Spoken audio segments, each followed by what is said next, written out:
Hello everybody, welcome to my channel.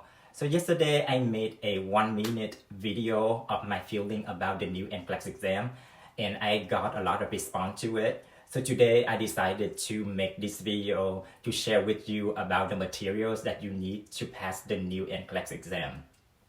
So I have been working in the emergency room for 16 years and I took the NCLEX before and I passed it with 75 questions. And I also took the MCAT exam, which is the medical school entrance exam. And I passed with the score, the average score of 13 out of 15. I think at that time, 15 is the highest score that you can get for MCAT exam.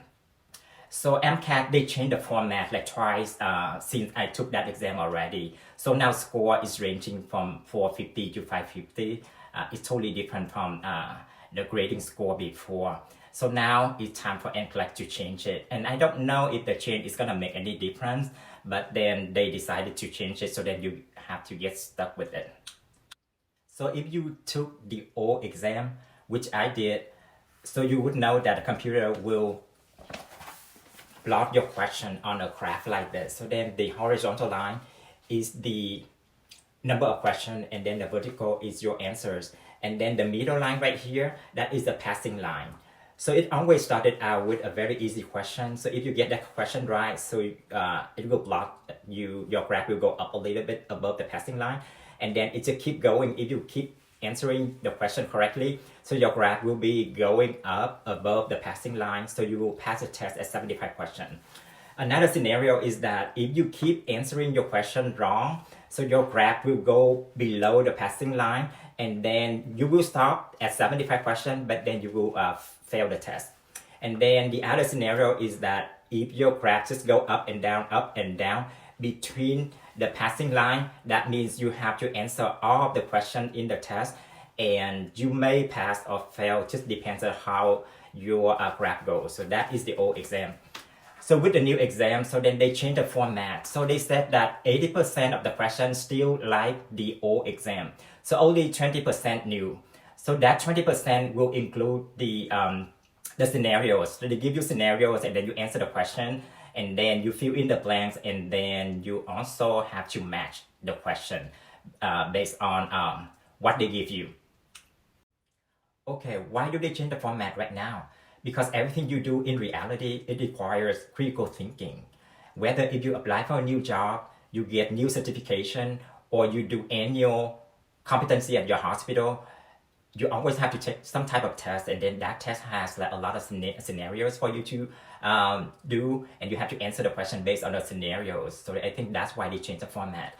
So what material do you need in order to be successful on this test? There's a lot of books, a lot of resources out there for you to choose from. Some of my classmates, they don't even use any material outside at all. They just go back to what they learned, go back to their notes from what they learned in school, and then they took the test and they passed the test. Some people are just like that, not me. Me, I have to study really hard to pass this test. And the material that I chose to study from, that is the Kaplan. See, I still have the book here, you see, I still have the notes.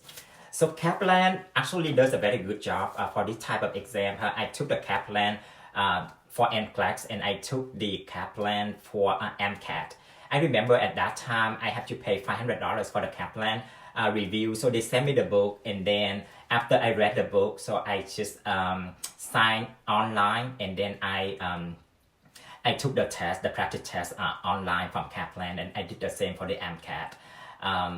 It is a very good practice review because you know what? All the questions from Kaplan are very similar to the question in the test. I actually got 4 questions directly came from Kaplan, the Kaplan practice test that I took. So I was so glad that I took the Kaplan. So if you ask me what kind of material I use to study for the exam, so I would recommend Kaplan. Kaplan, to me, it is the best because I passed like 2 exams using Kaplan. So I recommend you taking Kaplan preview course, and I think it's really helped you. So let's move on to the review. So I'm gonna use the Kaplan book as my resource. I'm gonna go over the materials using this book. So the first chapter of this book, they mention about safety and management of care. In this section, they talk a lot about the relationship between the provider and the patient, the end-of-life care, delegation. I got one question about delegation. So when you delegate somebody to do a task for you, you have to make sure that that task is in their scope of practice. And another question that I got is about sick rights before you give medication to patient. So you have to make sure that you know about this. They mentioned about the restraint. It is a big deal in the hospital because we restrain patient very much every day in the emergency room. And when JCO come down to the hospital to audit, they always audit the restraint chart. So it is a big deal, but I don't think the restraint is in the test. So correct me if I'm wrong. And in chapter 2, they talk about infection and infection control. So infection diseases, there are a lot out there, but you need to know the main one, hepatitis A, B, C, HIV, TB. TB is a big thing because if you work in the hospital, you have to take the TB test every year. That is a big thing.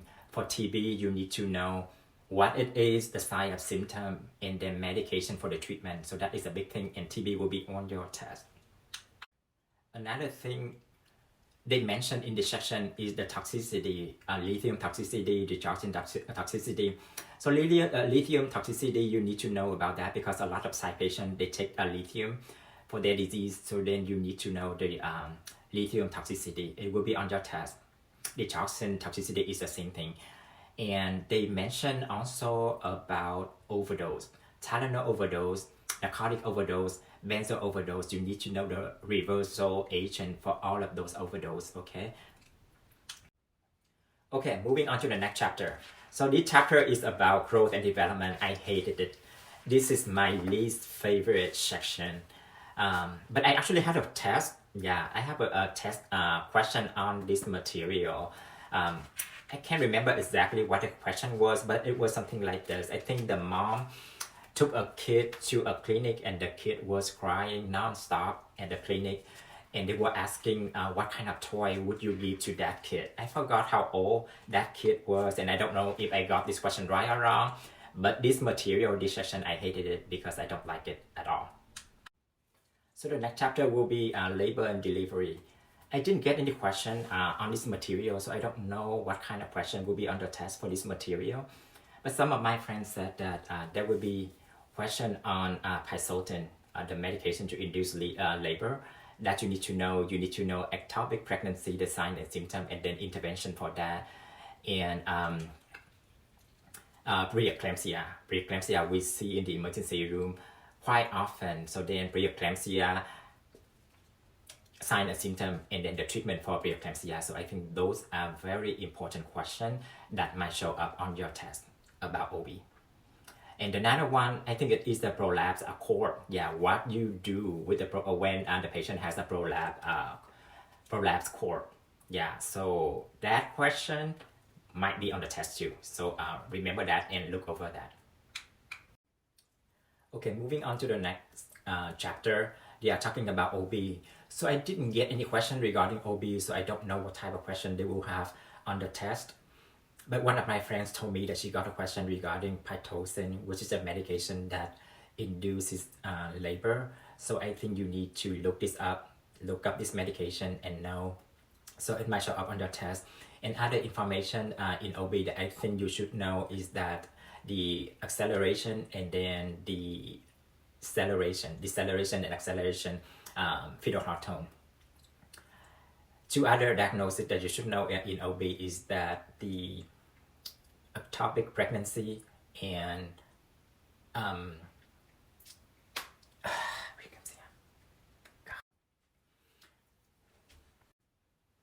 okay, moving on to the next chapter, they are talking about OB. I didn't have any question regarding OB, so I don't know what type of question will be on the test for this subject, but one of my friends told me that she has a question regarding Pitocin, which is a medication that induces labor. So you should look up this medication and see what information you will need for this medication. Okay, moving on to the next chapter. Okay, moving on to the next chapter, they are talking about OB. So I didn't have any question on OB, so I don't know what type of test question they will have for you on this section. So one of my friends told me that she has a question regarding Pitocin, which is a medication that induces labor. So I think you should look up this medication. Other information in OB that I think you should know is the acceleration and deceleration fetal heart tone, ectopic pregnancy, and preeclampsia. So these are emergency. We need to bring the patient back. We need to give medication, do intervention, and these people will go to ICU. So I think good information that you should know. And moving along, they are talking about diagnosis that impair the gait and mobility of the patient. So these diagnoses are CPMS, Parkinson, scoliosis, myasthenia gravis. So you need to know this diagnosis, the sign and symptom, and the treatment if possible. So it might show up on your test. And then the next one will be nutrition. So I got a question on nutrition, and I think this question is very important for you to know, and it is a good knowledge, when you go out to practice, because you need to know about this. So the question is select all that apply. Which fruits are high in potassium? So on the Kaplan book right here, they gave me 7, I think 6 or 7 selection, but the test they gave me 12. So I don't know if I got it wrong or right for this question, but it gave me 12 choices, and Kaplan, they only gave me 7 choices. So the other 5 I actually didn't know, so I just guessed. And then when after the test I went home and I looked it up, and so I'm like, oh my gosh, I missed 1 or 2. I think I missed 2. It was the cantaloupe and the kiwi that should have a lot of potassium, but I didn't select those 2, but I think I got the rest right. So I don't know if they marked me wrong or right on that answer, but this question will show up on your test. So so you need to know. So there are 10 of them. So that 10 fruits that actually are rich in potassium. And the other one will be which kind of food is rich in vitamin K. So you need to know this because those patients who are on Coumadin, so they can't eat a lot of fruits or food that are rich in vitamin K, because you know what, guys, vitamin K will thicken the blood, and Coumadin is thinning the blood. So if you eat a lot of food that are rich in vitamin K and you're on Coumadin, you take the food for a long time, the chance is that it will cancel out the Coumadin level and will cause the blood clots. Yeah, so you need to be careful with this, and I think this information is very crucial, very important, and you need to know about the vitamin K, the food that are high in vitamin K. Okay, for the next few chapters, they are actually covering some common diagnoses that we normally see in the emergency room. So they are CHF, chest pain, acute MI, stroke, seizure, diabetes, hypothyroidism, Addison disease. So all of those diagnoses, you need to know sign and symptom and the treatment for it. And then the last chapter on this book, they are covering a whole bunch of medication. So medication that you need to know for all of these diagnoses. For example, CHF, very common medication that we use for is the Lasix and then the Bumax, and you need to measure INOs, and you need to monitor the potassium level. So that is something that very common, and you need to know about that. Acute MI, I have a question about acute MI. Like what do you need to do? You need to give oxygen, you get to give aspirin, monitor, so something like that you need to go back and take a look. So for acute MI care. And stroke, I didn't get any question about the stroke, so I don't know if stroke is gonna show up on your test or not, but definitely diabetes. Insulin, you need to know medication for insulin, the rapid acting, long acting, short acting. So you need to know all of that because they're gonna show up on your test. Antihypertensive, common is labetalol, nicardipine, so very common medication that we give for hypertensive emergency in the emergency room. And Pitocin, like I said, Pitocin is very well known, very common in OB, so you need to know about that medication. Antibiotics, you need to know all different kind of class of antibiotics and what they are, because they're gonna be show up on your test. What else am I gonna say? OTC medication over the counter, glucosamine.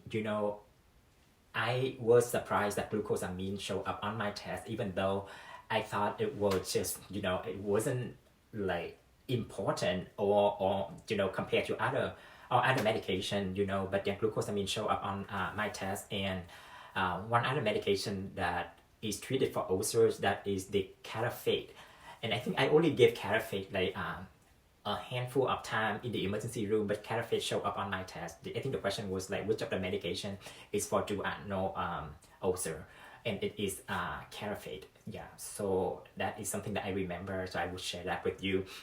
What else that I'm gonna remember? Anti-Parkinson medication will show up on your test, and seizure medication, Dilantin, very common that we give it in the emergency room, Kaplan, Dilantin. So those are two common medication for seizure that you need to know. They're gonna show up on your test.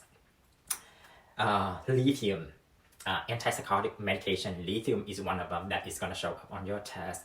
And other antipsychotic medication, you need to know the indication of those medication and the contraindication. I can't remember which medication for like antipsychotic medication that actually there are some contraindication. So you need to look up, because those are gonna be on your test.